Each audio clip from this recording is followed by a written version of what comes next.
Welcome, Marie. Thank you so much for joining us today here at Earthkeeper Summit. Maybe you can tell us a little bit about yourself and your journey.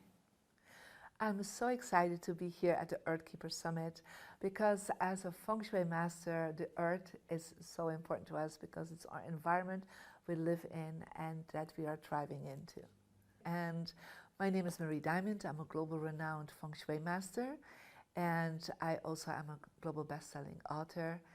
I'm a master teacher in all that is about law of attraction, as I was the only European teacher in the global phenomena, The Secret. And I'm super excited to be here to really share with you how Feng Shui can really increase the results with your law of attraction. And I experienced that myself. I'm originally from Belgium, from a beautiful city called Bruges. And when I was 15, I had a near-death experience, and that's what everything turned around for me. And I remember after I came out of coma and I was healing, I asked my spiritual mentor that I already had since I was 7, I asked him, what did I do wrong? I've been meditating, I've been visualizing, I've been trying to be a good human being, I've been grateful, and I still attracted almost being killed. And he just said to me, well, you have bad Feng Shui, Marie. And I'm like, what is that? You know, coming from a Catholic family, we didn't talk about anything of energy. And so he shared with me that I was in the wrong space and that the images around me were really not affecting me, that were really affecting me in a negative way. So I changed bedrooms, I changed the colors, I changed the images. And from being a very lonely and bullied girl at school, I became very popular. I had a boyfriend, I had amazing friends. So I started seeing within literally a few weeks how my life turned around. And that is when I started using the power of Feng Shui, and I started studying on it. And then ultimately, after going through a process of 5 years being an international lawyer, I started teaching meditation, law of attraction, Feng Shui, and I then moved to America. And that's when, within a year that I was there, was, helping amazing teachers like Jack Canfield, John Gray, Bob Proctor, Marion Williamson. They were all my clients, and helping and mentoring them and using Feng Shui to bring them to the next level. And that is when I was interviewed for The Secret. And of course, that opened the doors to the world after this became a global phenomena. And I'm very proud to say I was the only European star in that movie and bestseller. And that became an open door for me to explain to people that Feng Shui is part of your law of attraction, that energy system, was a Chinese energy system, is actually, in many cases, the missing link to manifest your goals. Mm-hmm. I think a lot of people have heard of the word Feng Shui, but can you tell us a little bit more in depth? What is it really about, and where is it coming from? Yeah. Well, Feng Shui is a Chinese energy system that apparently is already accessible and known for about 5,000 years in China, and it actually means literally Feng and Shui means wind and water. So it's all about the flow of energy. Perhaps you're more accustomed to other energy systems like acupuncture or Tai Chi or Qigong. These are all energy systems but connected with the body. Well, Feng Shui is actually the energy system connected with a larger body around us, or environment. But it has similar principles as Chinese health solutions like acupuncture and Tai Chi. And so they're all focusing on creating flow in the body. Feng Shui talks about creating flow in your environment and looking for the blockages in that flow. Like acupuncture, when there's a blockage, they will put acupressure or they would put a needle. We would actually look at where are the blockages in your environment and put something like flowers or a crystal or a candle or certain colors, or repositioning your space around you. And so that has evolved from, first of all, landscape feng shui. So people first were looking at if I build a house a certain place, will that affect my health? Because originally I think the feng shui masters were shamans, and they could feel into the connection between the earth energy and human experiences. And so they would, at that time, make sure that they would build a house with the door opening to the south or to the west, because there's a warm wind coming in. They would never build a door towards the east or the north because there's a cold wind coming in. So each time you open the door, you get cold inside. So everything was in the beginning focused to be in harmony with nature and also to create longevity. And only later, I think about 2,500 years ago, they're focusing more on creating power, creating wealth, and also later on still to create relationships and romance. But romance was never the first priority. It was always health, and then power, and then other parts of life. And I would say that the first people that really focused on it were the emperors, the people that were having the power, and they had all their shamans that would look at where to build the best palaces for them, and so later on they were called feng shui masters. But I do believe that it's really a shamanistic experience to bring human experience and the earth energy together, because it's how to affect your earth luck, how the earth can bring you luck. And first it was looking for the location of the space, and later on it evolved in what was also inside your location, and how colors and positioning and items around you need to be based on the 5 elements that we also use in other Chinese energy systems. And I would say till the 1970s, from the last century, that was kind of kept in the Chinese culture. And only since the 1970s that information started being brought forward towards the West. Now there are stories that tell that in the 15th, 16th century, through the trade routes, that some of that information was brought over to some of the kings and queens in Europe. So like Louis XIV, Peter I of Russia, were already using some of the principles to build their castles. And later on, for example, in Buckingham Palace, and especially the husband of Queen Victoria, Albert, was very much connected in with the traditions of Feng Shui, and would bring some of that information in the buildings that he created, because he was seen as one of the architects of her empire. So I do believe some of the information was passed on to some of the royal families here in Europe, but ultimately to the bigger public, only since the 1970s, the first book in English came out on Feng Shui, and now it's definitely considered being part of how to create harmony. And I'm very happy, and it was always one of my missions when I learned about Feng Shui when I was 15, and especially when I started training with my grandmaster when I was in my early 30s, that I would bring this mainstream. It's perfect. Like, we're bringing flow to the world, right? Totally. You're the perfect speaker yes. for the Flow Summit. Yeah. How do you use Feng Shui in your daily life for your own practice? Or what does your day look like?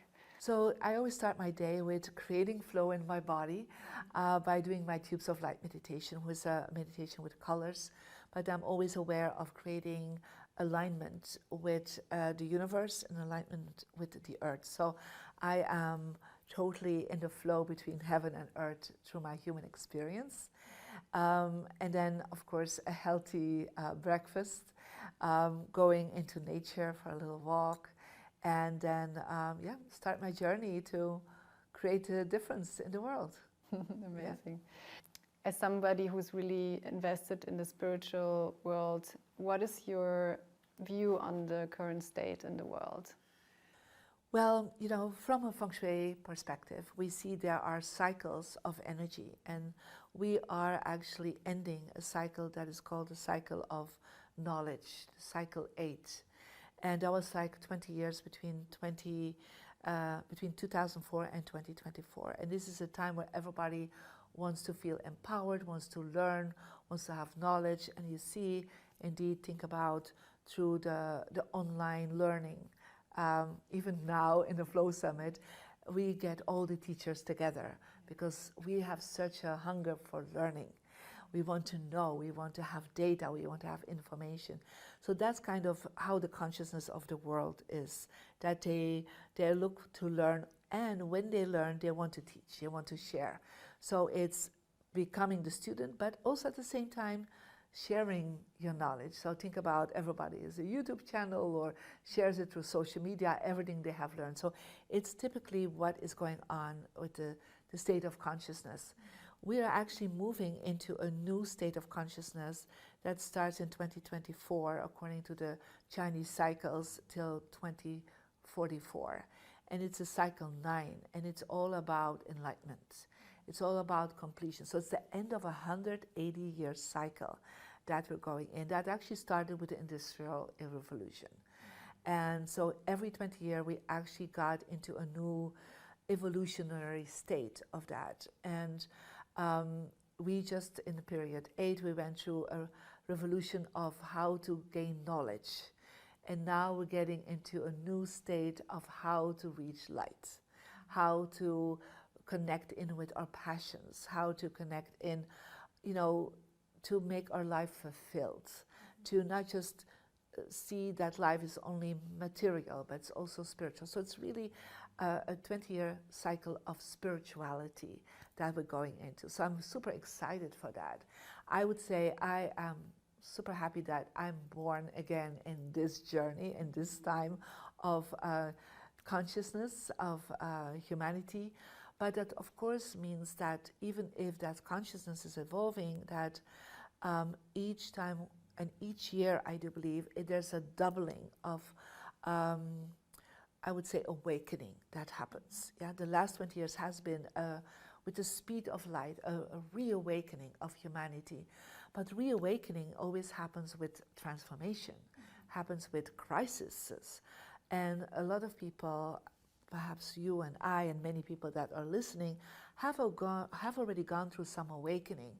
And awakening always happens when you start asking yourself questions. Like, what is my life about? Is this what I want my life to be in the future? I feel stuck. What can I do about it? Yeah. So I do believe the Flow Summit is helping people to, perhaps the people that are just awakening and that already are on that journey of awakening, to open even up more to a higher consciousness.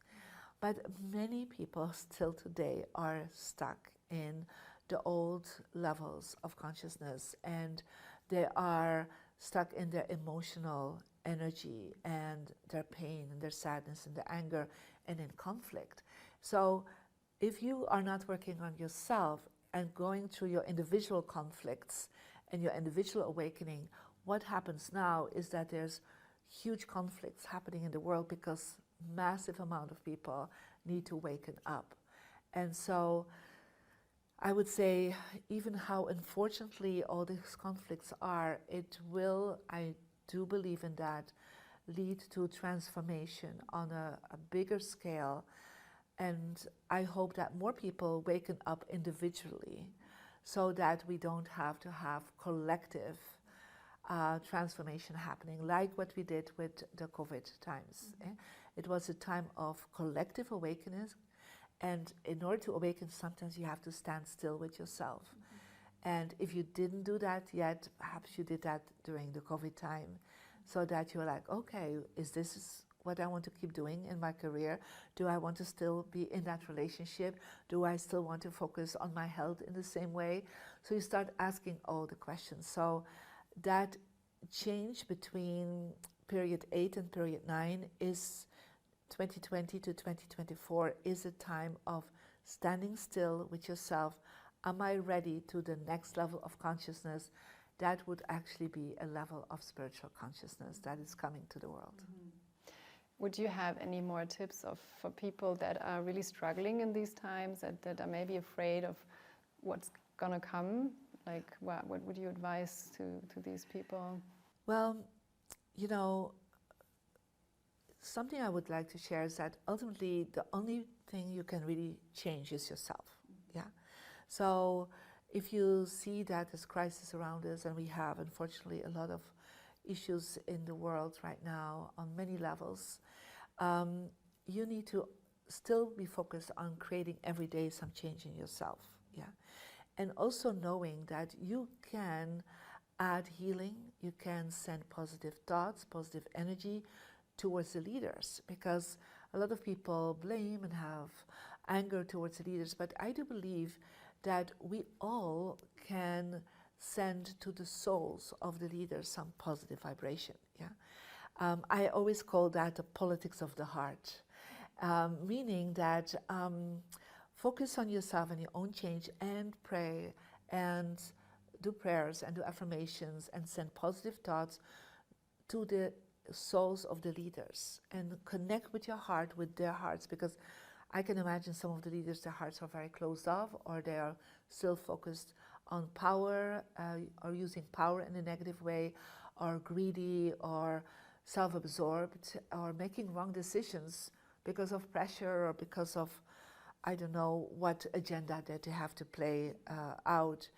But I do believe we have a possible impact, but only by changing ourselves and also surrounding yourself with people that are positive and see positive energy in the future, and also stop blaming and stop judging our leaders and send positive energy towards their hearts and soul. And I have done that over the years, and I work with many leaders, both on business and political level, and many of them just would really be open to blossom and go to the next level if we as a collective would also have more compassion with their journey, stop judging them, and send positive vibes their way. You talked a lot about the word energy, and maybe some people don't know what you mean exactly with that, and maybe they're not so much connected with the unseen. Like, how is your concept of energy, and how can people connect to the energetic field? Well, if we connect in with the quantum physics world, we know that everything has a vibrational field, and that vibration is what we would call energy. So I think everybody can actually feel energy. You can't all see it, you cannot all be aware of it, but you can always feel it. Yeah. So when you meet somebody, like we have this conversation, and I can imagine people watching or listening, they feel a good vibe because, you know, we like each other, we've been spending some time together, we had some fun together, we went deep in a conversation, so we created a positive frequency between each other. So, but you can literally also have it in your body that you feel energy, that suddenly you feel like, oh, I'm low in energy, I feel stuck, I feel sad, it's like you feel heavy. That experience shows that you have lower vibration, lower energy. And there are moments you feel joyful, you feel happy, you have all these great things happening in your life, you have good energy. Or people are attracted to come to speak to you. You're in a room and you're like a magnet of people like, I want to know about you. And there are other moments you're all by yourself in the room and nobody comes to talk to you because your energy is low, right?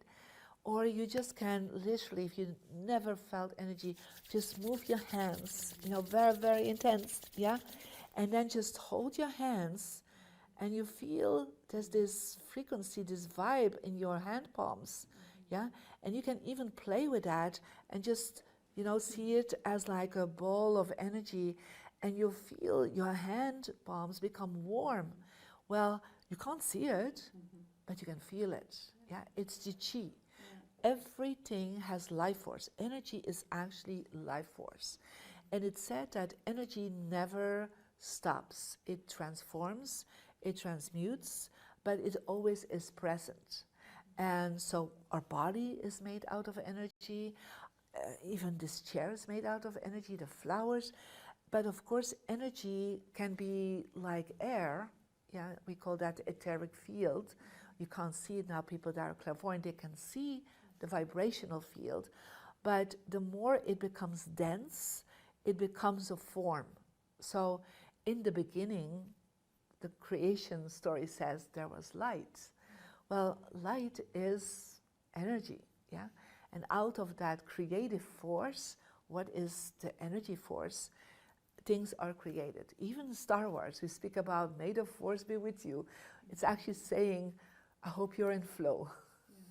I send flow towards you. That's actually what we're doing when we talk about flow. It is energy, but it is moving energy, because in Feng Shui, we always first look at to release the stagnant energy. So that's why clutter. When you have like dead flowers around you, you have chaos around you, you create stagnant energy. So you always want energy to gently move, not move too fast, but gently, like a breeze of air, like like water, like a fountain. That you don't want to be in a waterfall, you don't want to be in a tornado. That's too much flow, right? But something gentle, yeah. That's why, for example, Tai Chi, Qigong, they're using movement, but very gentle, yeah, because they're actually activating with that the flow of the energy. Yeah, let's talk about more about the energy in the home. Like, you advise people to change things in their home so the energy is flowing more. Like, what are other blockages that you usually see, like these typical blockages in homes, and how does it affect your life? Yeah, well, I always say your home is like a three-dimensional vision board, yeah?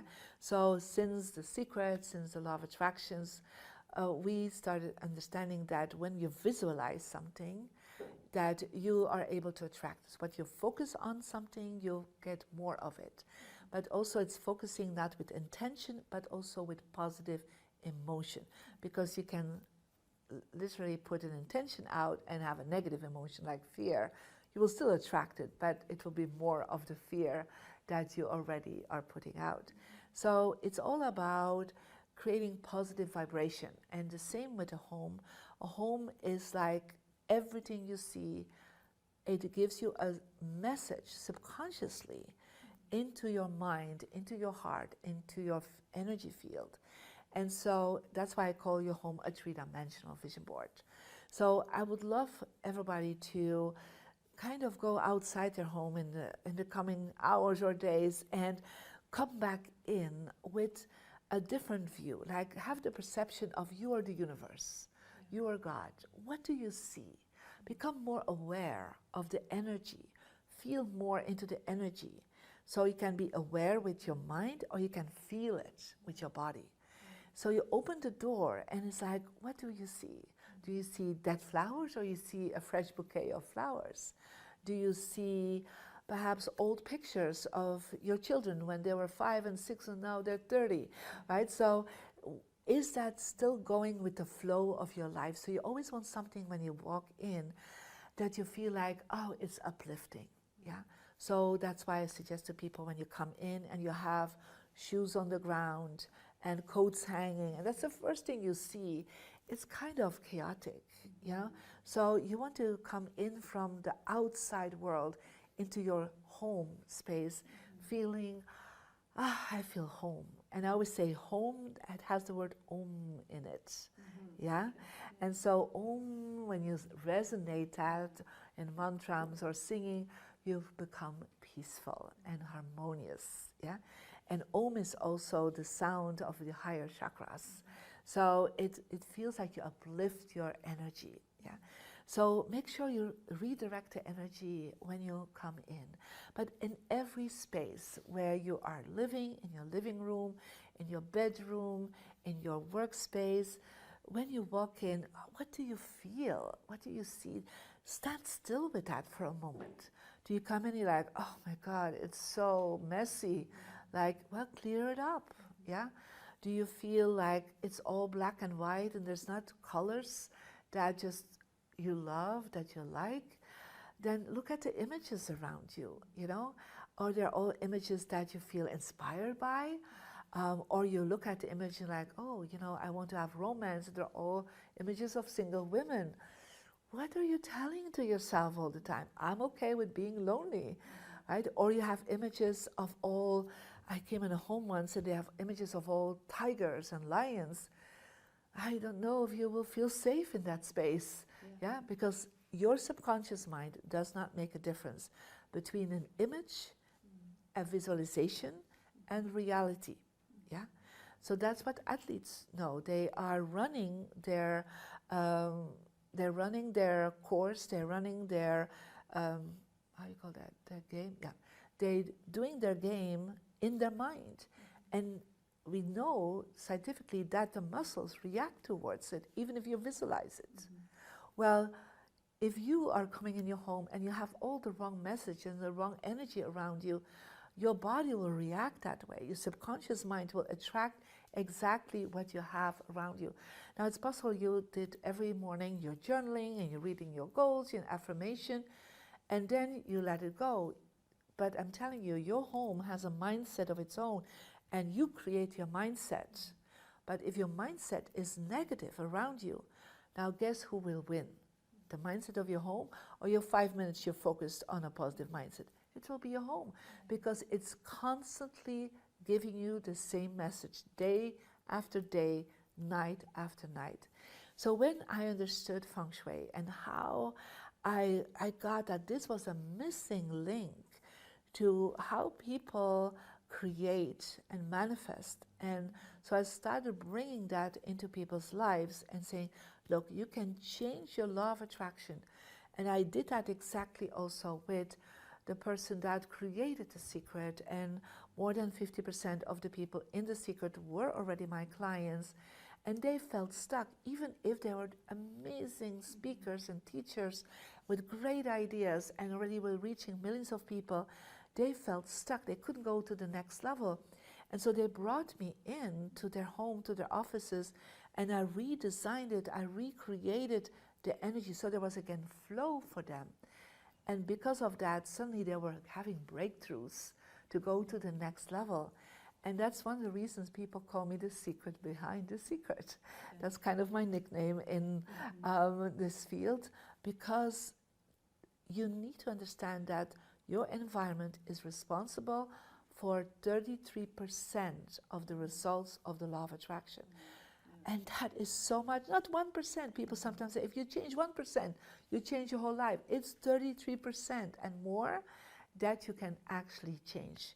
I remember the late Bob Proctor, when he was stuck. Yes, the late Bob Proctor was stuck at a certain moment, and he called me in to his home and offices and said, Marie, you know, I just don't go to the next level. I use all my knowledge of Napoleon Hill, and I'm still stuck.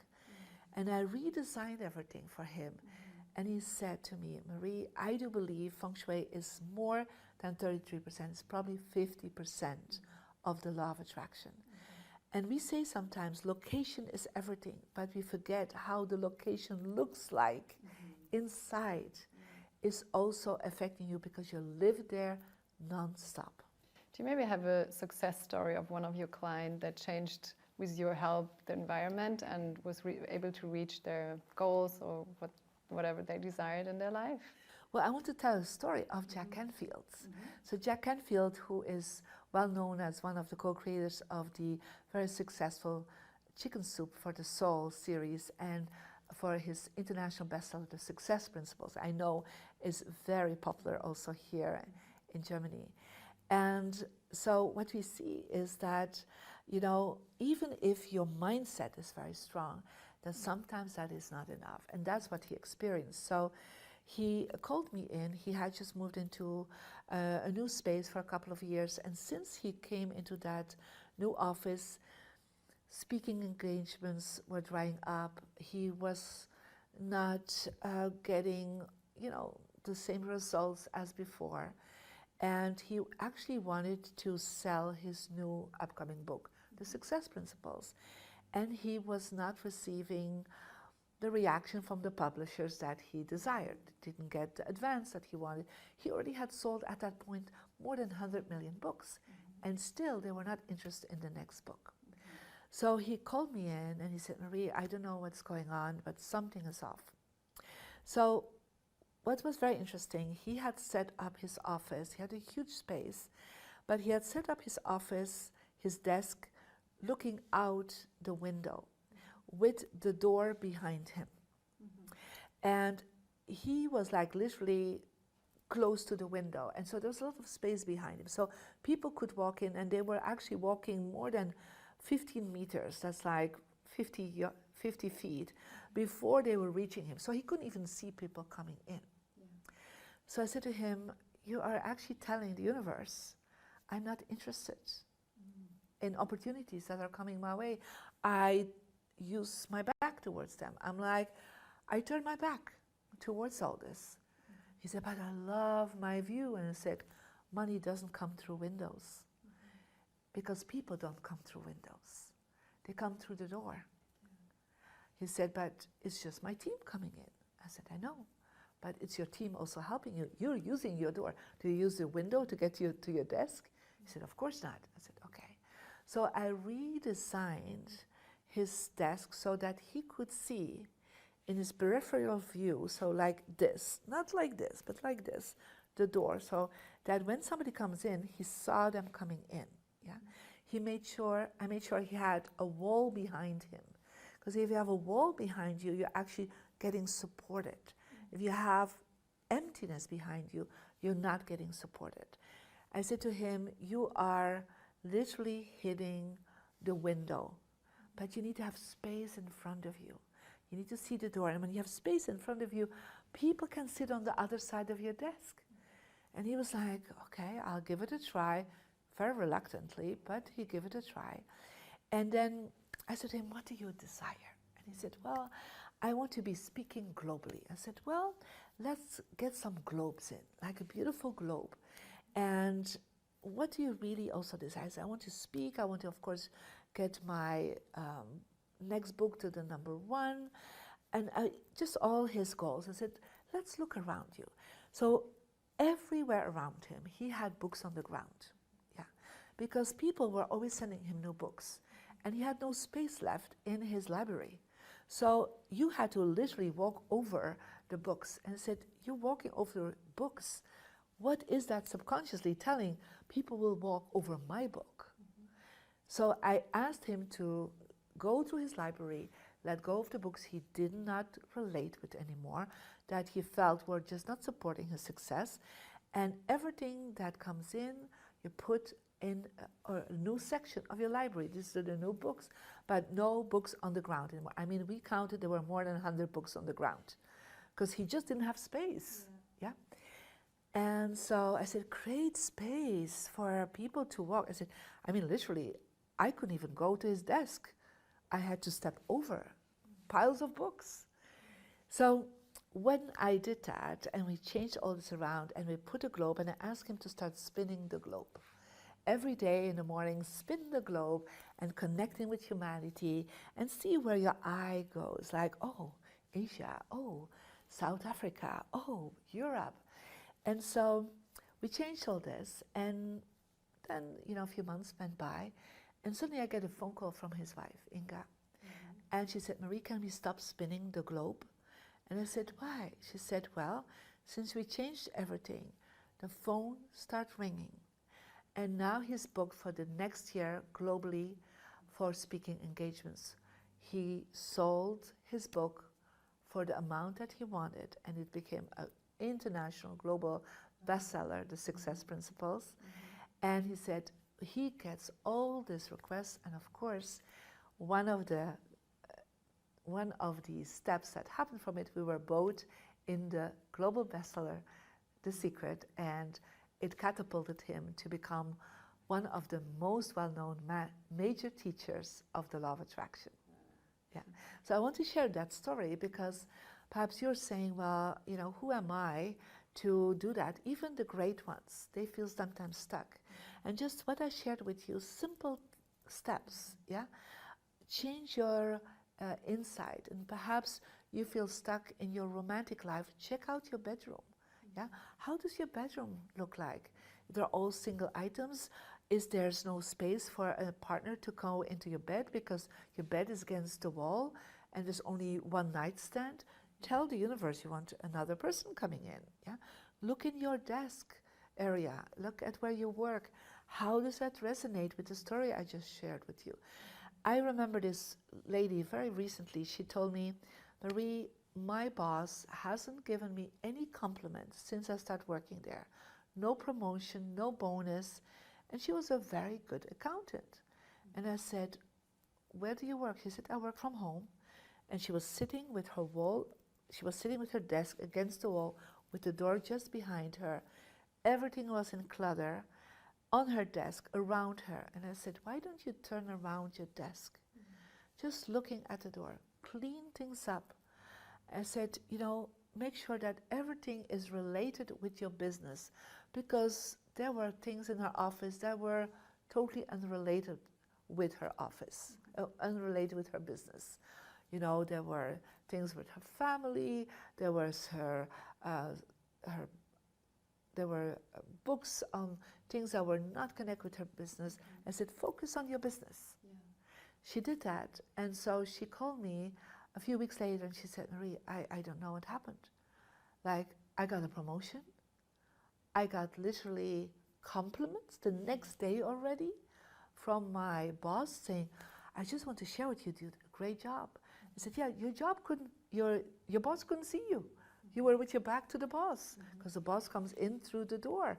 Of course, you can say he comes through the television or your screen on your computer, but energetically he comes through the door. She said, it's been amazing.